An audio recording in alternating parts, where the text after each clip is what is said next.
Thanks, Sarah and John, and huge thanks to all of you for showing up tonight on a glorious November evening, right? Very South Bend-like, so thank you for coming. My name is John Stott. I serve as the Executive Director of the ACE program here, and it's really my great honor and joy to be able to introduce a man who doesn't really need much of an introduction here. After all, he led the place for about 17 years as its president. But I was a little lowly freshman coming here from Pittsburgh in 1983, and I was assigned to Soren College. And one of the first people I met was Monk Malloy, and he was just such a great figure. At this point, he was just a couple years away from becoming the president. He was already in the central administration, but he really got to know us all, and he would put this little sign on the door every night that just said, "Welcome." And you could go in and just get to know him and talk about anything. And he also set a mean pick on the basketball court with monk hoops, which is a great tradition in Soren, and really been blessed to get to know him. He said the nuptial blessing when my wife and I got married at Sacred Heart about 31 years ago, and just a dear friend, and I want to thank him for coming out this evening to share some thoughts on leadership. There's an expression at Notre Dame which you may have heard called "their blood is in the bricks," talking about the people who just kind of pour their lives into this place. And I can't think of anyone that I've known here who more embodies that than Monk Malloy. As a student, a Holy Cross priest, and as president of the university, president emeritus, still teaching. I know a lot of his students are here tonight that came in and were asking him. He's just an amazing person at building community. He's working on a book now on leadership, so we figured there'd be no one better to thank you and also talk about leadership, and servant leadership in particular, than Monk Malloy. So Monk, thanks for being here tonight.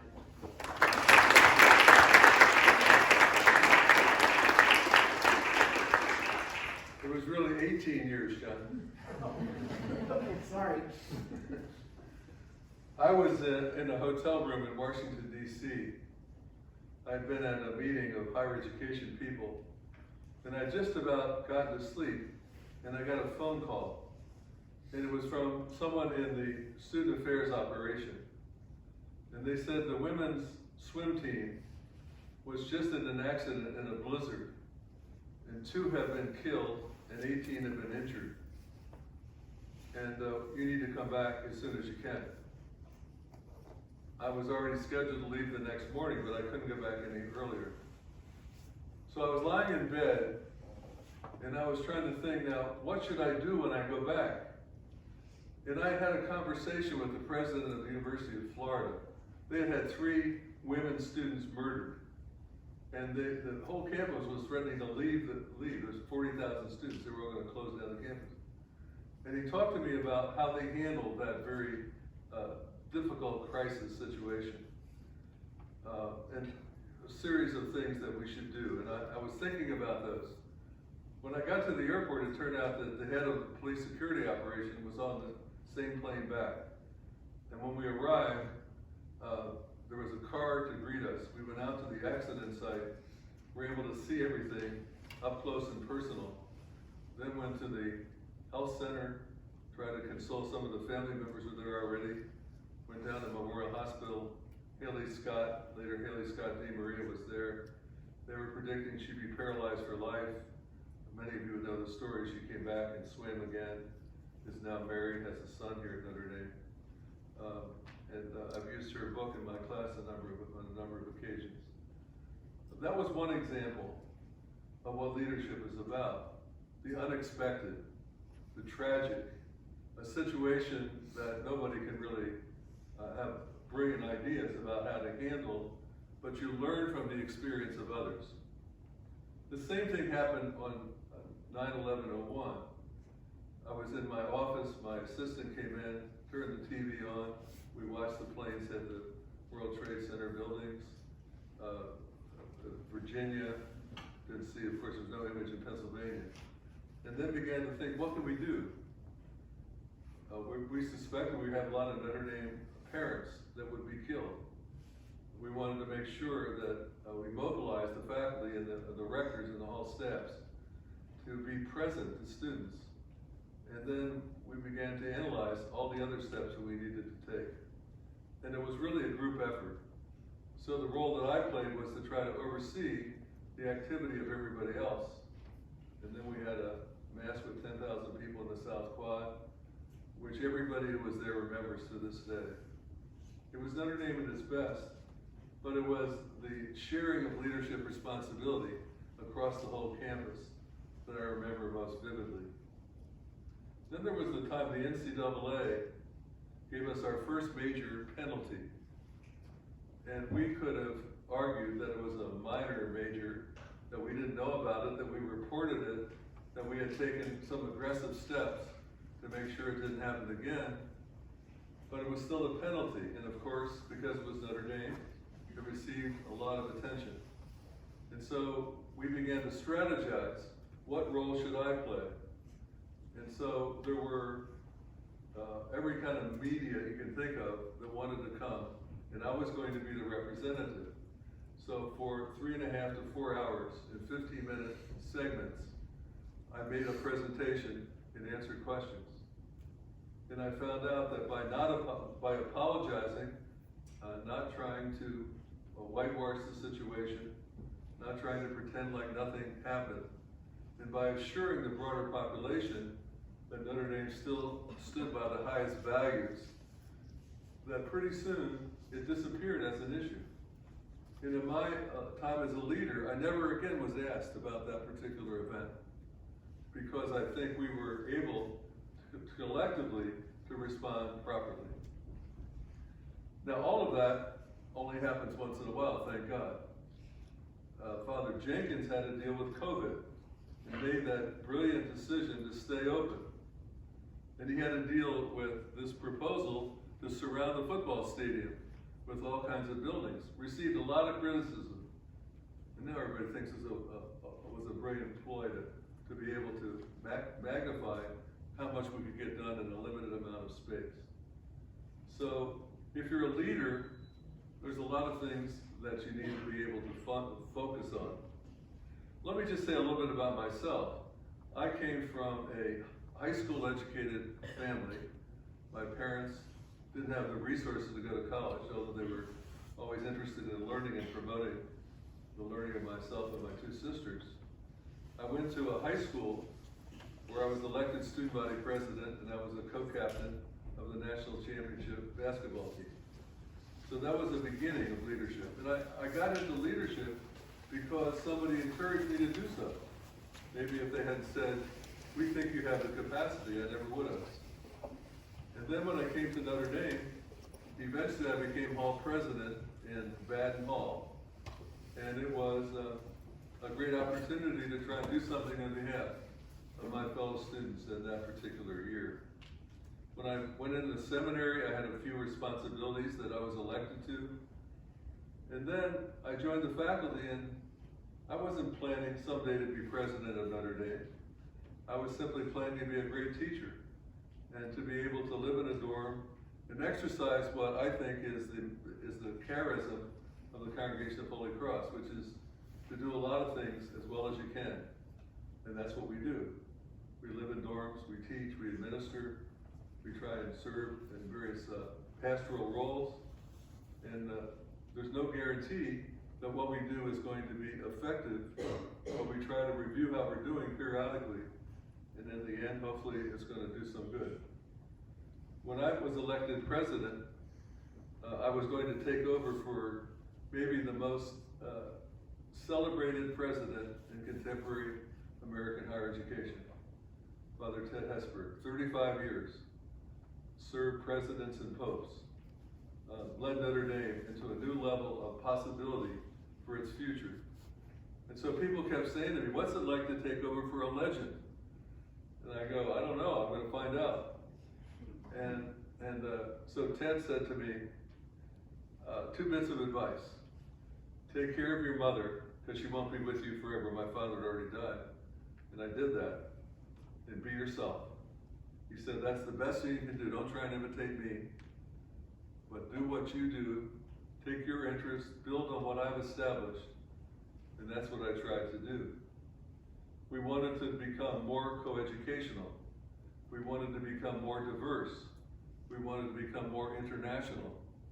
We wanted to build our endowment to a point that we were comparable to the best schools in the country.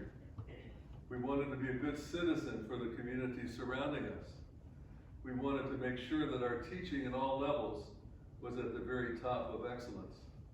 And we wanted to make sure we had balanced budgets. So those are the kind of things that we worked on collectively. As a result of being president of Notre Dame, I've had the pleasure of interacting with 23 heads of state. I've been to 90 countries. I've been able to celebrate Mass in every continent except Antarctica. I've been able to interact with leaders in every kind of walk of life. And not that that is significant in itself, but you never know, if you assume certain levels of responsibility, what kind of worlds are going to open up for you. So I started out in a relatively minor role as the president of a dorm, but it was a good preparation. When I was an undergraduate student, on a whim, I took a course on parliamentary procedure, 1 credit hour. You think, why would you do something stupid like that? Because I learned how to run a meeting. In parliamentary procedure, you make sure that you know enough that somebody can't manipulate what's going on in the meeting. Actually, the final exam in the course was to mobilize the class to, in proper parliamentary procedure, get rid of the teacher, make them leave, which we were able to do. So that's how we got our 1 credit hour.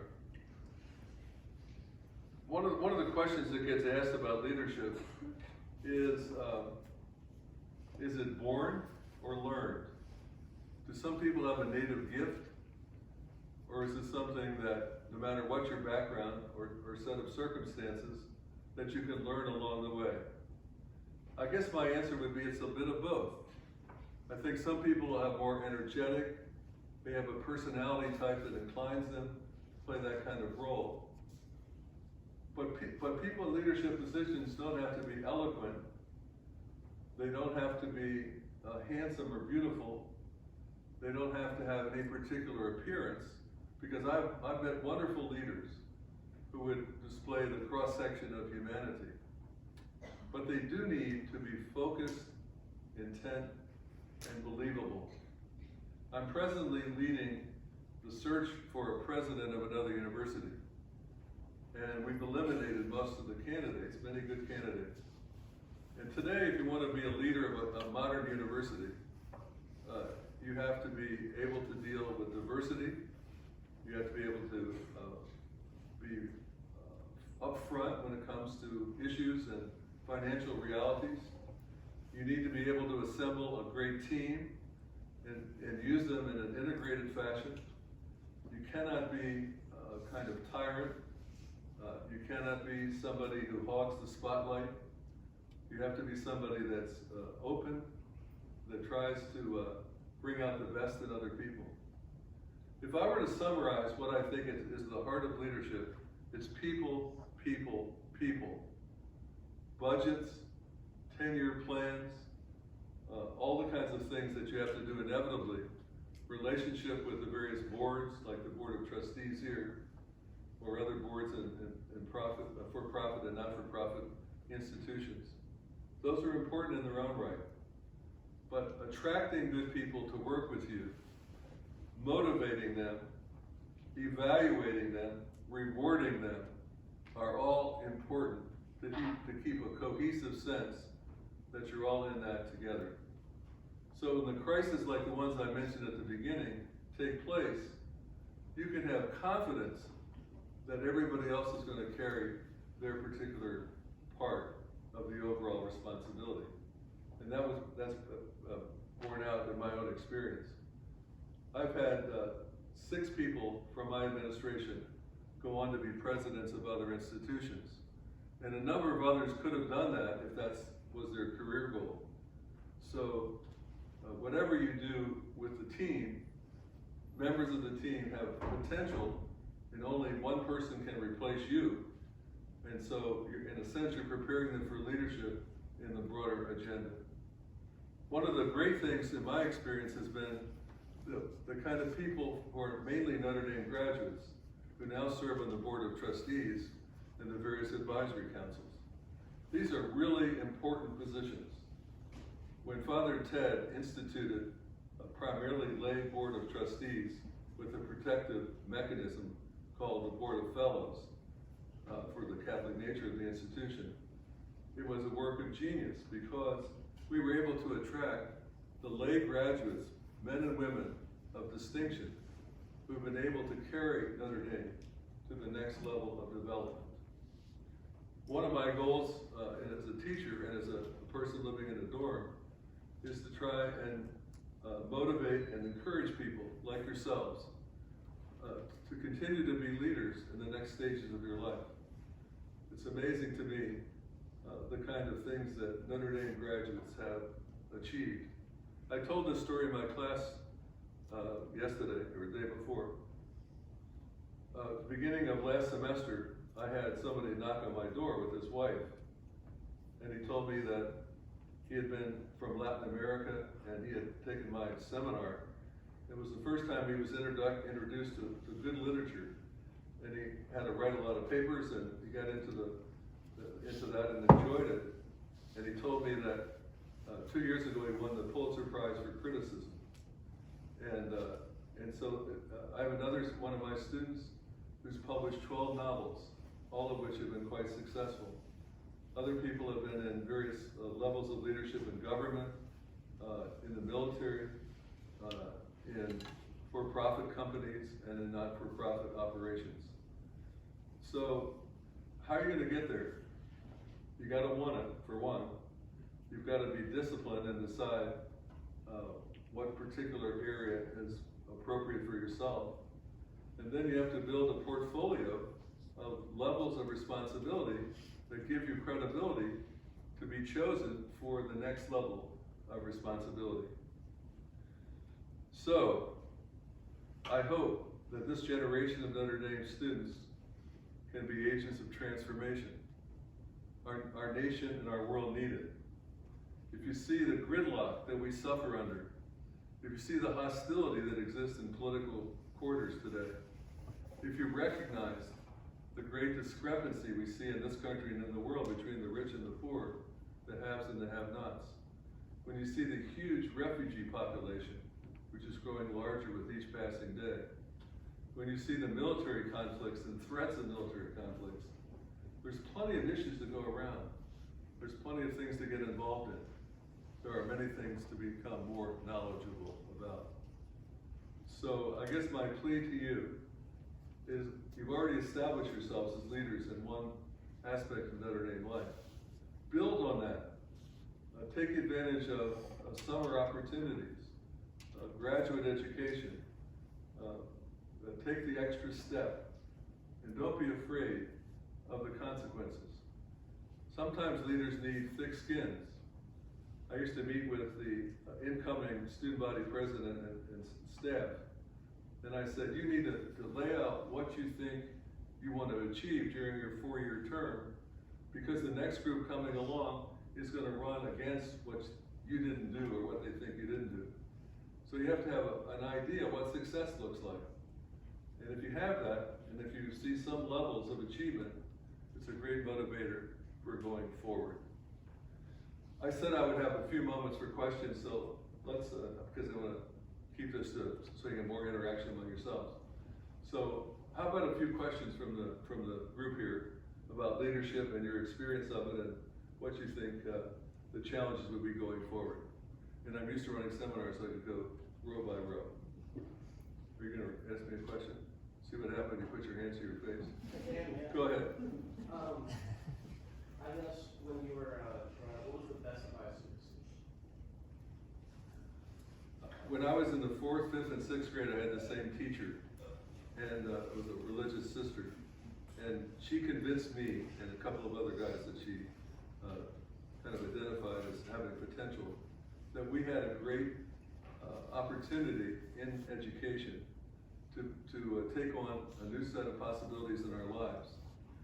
Most of us came from backgrounds where that weren't college educated, and so to aspire to go to one of the best universities in the country and to think that I had the wherewithal to do it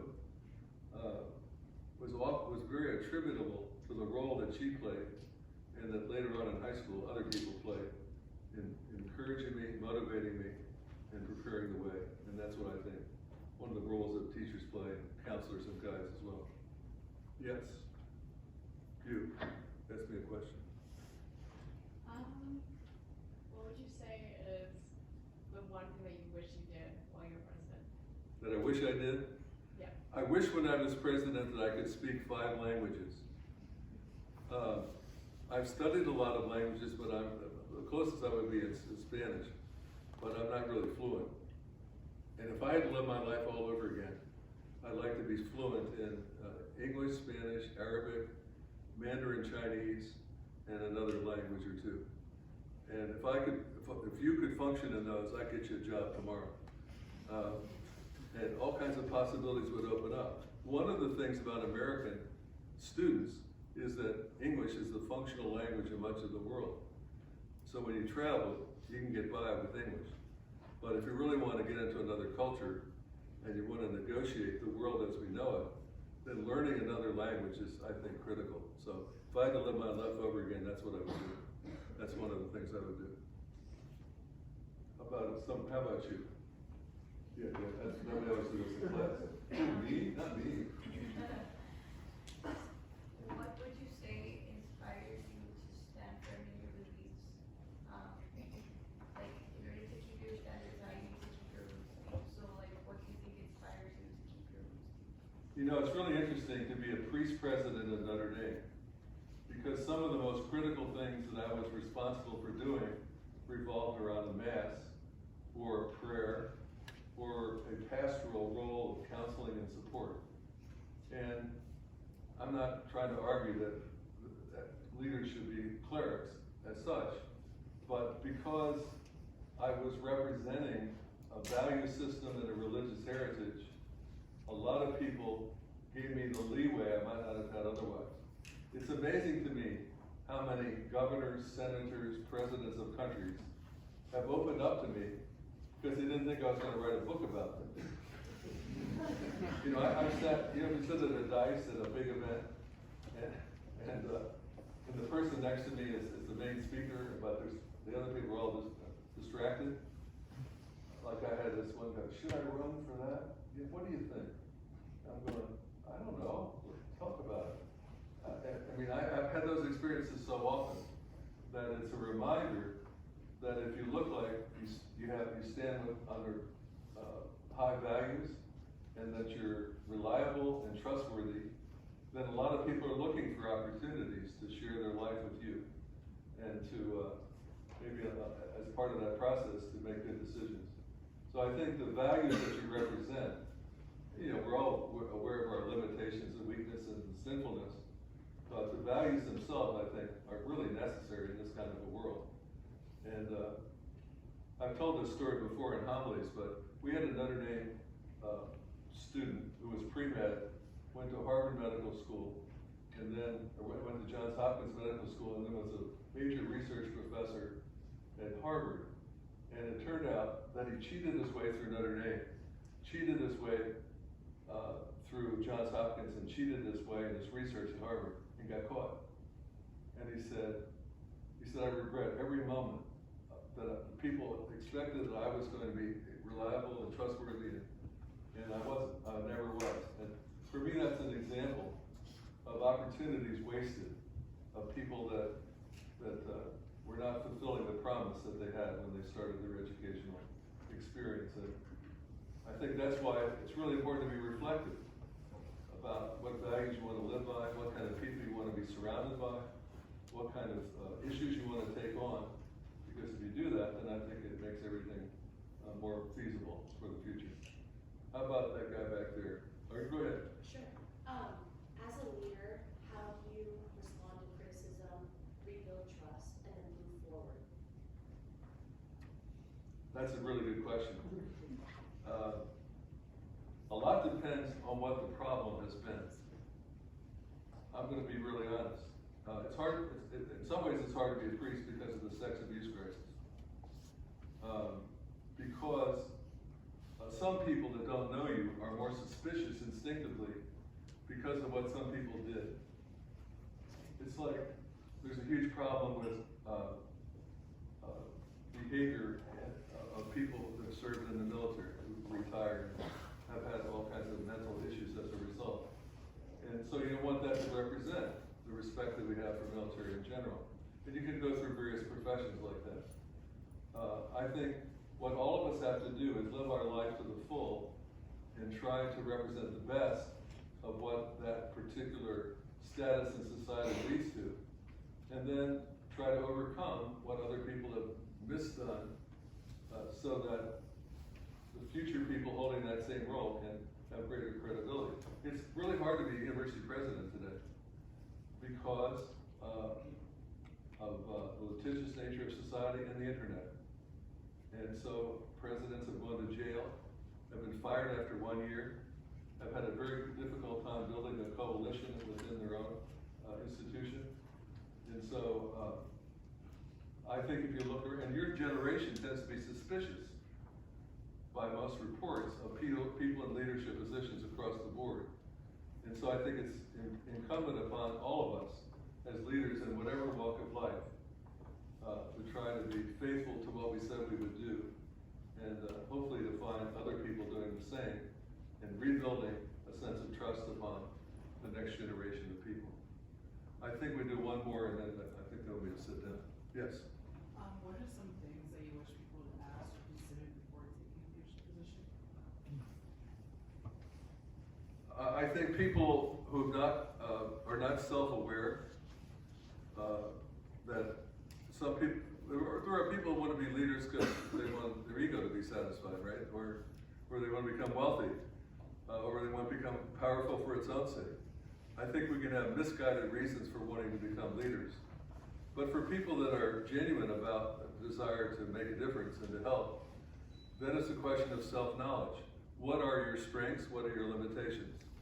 And if you think you have something special to give, a particular God-given talent, and you're willing to exercise it for the common good, that I think will lead to effectiveness and credibility that otherwise will be lacking.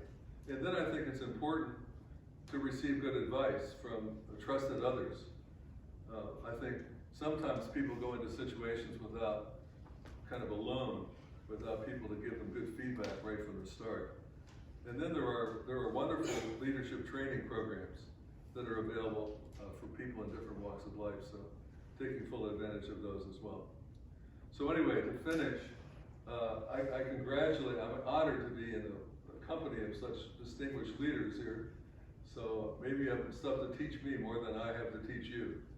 But all I can say is I look back on my time at Notre Dame, I feel privileged indeed to have been part of this wonderful university and the people that I've come to know. And when I walk out of Sarn and look up at the dome, just like a first-year undergrad, I go, man, how lucky it is to be here. Thank you.